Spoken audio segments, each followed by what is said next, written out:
வணக்கம் நண்பர்களே, நான் எதை பற்றி இப்போ பேச வந்திருக்கிறேன் என்று கேட்டுக்கொள்ளுங்கள்.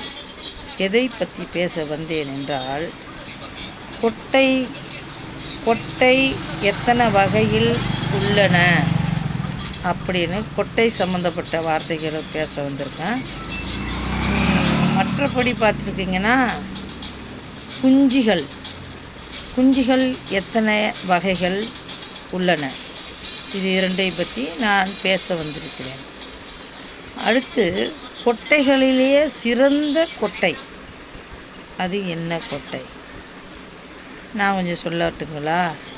நம்ம சின்ன குழந்தையில இப்படி இப்படி இப்படி இப்படி இப்படி தேய்ச்சி சூடு வைப்போமே, தெரியுங்களா? அந்த கொட்டைத்தான் சிறந்த கொட்டைங்க நண்பர்களே. அதனால் எனக்கு இதில் எல்லாருமே இந்த கொட்டையில் எந்த கொட்டை சிறந்த கொட்டை, குஞ்சுகளிலே எந்த குஞ்சு சிறந்த குஞ்சு, அதே சமயம் பிஞ்சுகளிலே சிறந்த பிஞ்சுகள் எது, பழங்களிலே சிறந்த பழங்கள் என்ன, அதை பற்றி எனக்கு கமெண்டில் தெரியப்படுத்துங்க. நன்றி.